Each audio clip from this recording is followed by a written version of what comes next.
Les prochaines missions de SpaceX en 2023 sont là. Elon Musk affirme que SpaceX pourrait lancer 100 vaisseaux d'ici 2023. Ne soyez pas surpris par ce chiffre. Avec Monsieur Musk, le brillant milliardaire axé sur les objectifs, tout est possible. En 2022, l'entreprise a déjà lancé 39 missions.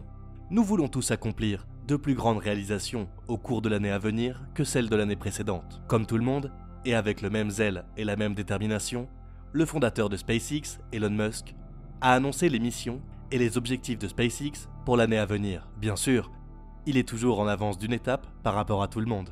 Jusqu'à présent, en 2022, SpaceX a lancé plus de 39 missions orbitales, soit environ une tous les 6 jours. La 39e fusée de 2022 a été lancée le 30 août depuis la base spatiale de Vandenberg. L'entreprise a maintenant lancé une Falcon 9 tous les 6,2 jours cette année, ce qui lui permet d'atteindre un total de 55 à 60 missions cette année. Ce total en constante augmentation a dépassé le précédent record de la société, qui était de 31 décollages pour l'année, ce qui était l'objectif initial annoncé en 2021. Cependant, SpaceX semble viser encore plus haut en 2023. Selon Eric Berger, le rédacteur en chef de l'espace chez Ars Technica, l'entreprise prévoit de lancer 100 missions l'année prochaine, une rumeur que le fondateur et PDG de SpaceX a heureusement confirmée.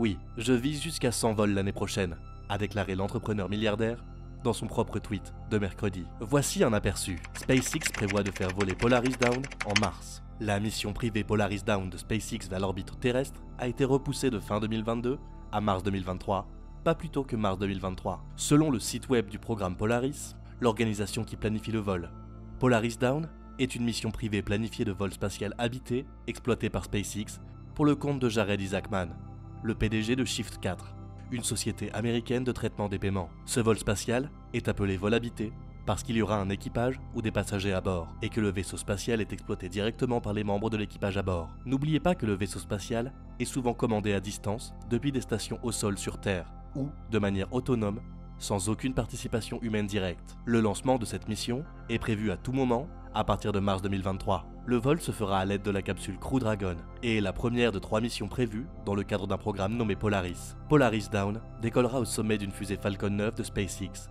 depuis le complexe de lancement 39A du centre spatial Kennedy de la NASA en Floride. Il s'agit du même complexe qui a accueilli le lancement en septembre 2021 d'Inspiration 4, la première mission entièrement privée avec équipage vers l'orbite terrestre. Polaris Dawn sera un vol spatial humain en orbite autour de la Terre, avec uniquement des citoyens privés à bord. L'équipage sera composé de Jared Isaacman, Scott Protit, Sarah Gillis et Anna Menon, qui passeront jusqu'à 5 jours en orbite. Les plans de la mission comprennent l'atteinte d'une orbite plus élevée que toutes les missions Dragon précédentes, et au final, la plus haute orbite terrestre jamais parcourue par un vaisseau spatial avec équipage, avec un apogée initial de 1400 km, battant ainsi le record établi par Gemini 11. L'équipage entreprendra 38 expériences scientifiques et de recherche afin d'étudier les effets des vols spatiaux et du rayonnement spatial sur la santé humaine. L'équipage tentera également la première activité extravéhiculaire, EVA, commerciale avec les combinaisons spatiales EVA conçues par SpaceX. La mission sera également le premier test du laser de communication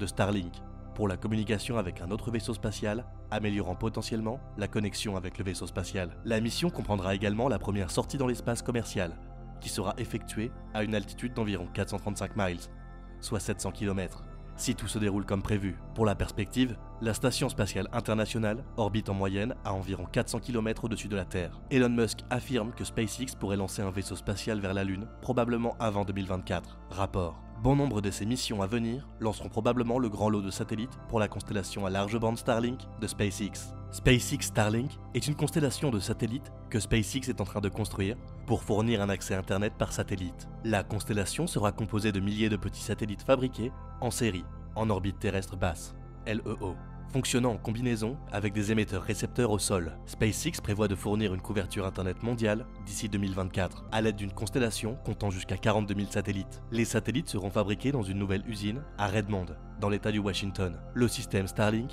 est conçu pour fournir de l'Internet haut débit à large bande à de petits terminaux utilisateurs. Les terminaux seront équipés d'antennes qui suivent les satellites lorsqu'ils se déplacent dans le ciel. L'entreprise lancera d'autres satellites Starlink dans l'espace au cours de l'année à venir. Avec Starlink, vous pouvez communiquer en temps réel avec des personnes du monde entier en utilisant des données à haut débit comme des chats vidéo, des jeux en ligne, du streaming et d'autres services. En général, les utilisateurs doivent s'attendre à des vitesses de téléchargement plus rapides que jamais. Fait intéressant, le premier vol d'essai orbital du Starship pourrait avoir lieu dans les mois à venir, depuis Starbase. La société américaine Space Exploration Technology Corporation effectuera une mission lunaire en 2023, en utilisant sa fusée porteuse Falcon Heavy pour envoyer un atterrisseur développé par la start-up spatiale Astrobotic Moon.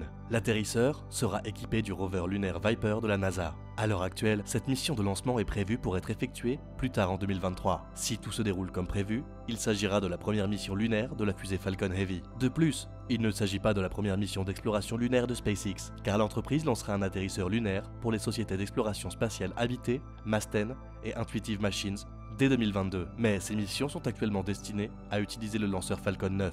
Pour la NASA, le lancement du Falcon Heavy sera une tâche essentielle pour atteindre les objectifs à long terme de son plan Artemis. Ce plan vise à permettre aux astronautes américains de retourner sur la Lune en 2024. SpaceX prévoit également d'effectuer un vol lunaire en équipage avec Yusaku Maezawa, l'entrepreneur milliardaire et collectionneur d'art japonais, en utilisant le Starship. Vous vous demandez peut-être ce que cet homme a de particulier. Eh bien, il n'est pas apparenté à Elon Musk. Cependant, Starship est un vaisseau spatial avec équipage développé avec un financement partiel de Maezawa. Le vol, surnommé Dear Moon Project, comprendra 6 à 8 artistes invités comme passagers. Par ailleurs, la NASA prévoit de lancer en octobre 2023 le vaisseau spatial Psyche, une mission d'orbitateur qui explorera l'origine des noyaux planétaires en étudiant l'astéroïde métallique 16 Psyche. Fait intéressant, elle sera lancée sur un lanceur Falcon Heavy en même temps que Janus, une double sonde spatiale qui visitera 2 astéroïdes binaires, 1996 FG3 et 1991 VH. En avril, l'Agence spatiale européenne, ESA, prévoit de lancer la sonde Jupiter Icy Moon Explorer,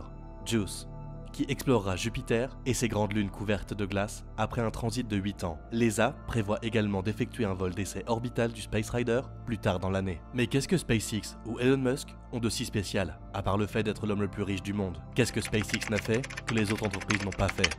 SpaceX a fait les gros titres en 2010, lorsqu'elle est devenue la première entreprise privée à lancer un vaisseau spatial avec une capacité de charge en orbite et à le ramener sur Terre indemne, ce que seules des entités gouvernementales comme la NASA ou la société russe Roscosmos avaient fait auparavant. Une autre étape importante a été l'atterrissage et la récupération à la verticale du premier étage de la fusée Falcon 9 le 21 décembre 2015. Blue Origin, qui appartient à Jeff Bezos, le fondateur d'Amazon, a fait voler une fusée jusqu'au bord de l'espace et l'a fait atterrir à la verticale plus tôt cette année. Mais il ne s'agissait que d'un vol de démonstration et n'a pas atteint l'orbite. Le fait le plus étonnant, et en même temps le plus ridicule, est que Musk n'a aucune formation formelle dans le domaine de la fusée, mais il a l'œil pour les nouveaux marchés. Il n'est qu'un entrepreneur diplômé en commerce et en physique de l'université de Pennsylvanie, et il lance des fusées parce qu'il l'a décidé. C'est la réponse courte. Il a fait sa première fortune en tant que cofondateur de PayPal, et a depuis fondé Tesla Motors et SolarCity, une société d'énergie solaire. Au début des années 2000, lui et d'autres ont vu l'ouverture que la NASA créait en se retirant de l'activité de lancement d'engins spatiaux en orbite terrestre basse. En 2002, il s'est engouffré dans cette brèche en fondant Space Exploration Technology Corporation ou SpaceX, entrant ainsi en concurrence avec d'autres entreprises généralement mieux établies, telles que Boeing et Orbital Science, basées en Virginie. Et ses progrès en termes de fuséologie sont incroyables. Voici la fin de la vidéo d'aujourd'hui et de la mise à jour sur le génie Elon Musk. Quelles autres qualités appréciez-vous chez lui en tant qu'individu? N'hésitez pas à partager vos opinions avec nous. Jusqu'à la prochaine vidéo, portez-vous bien.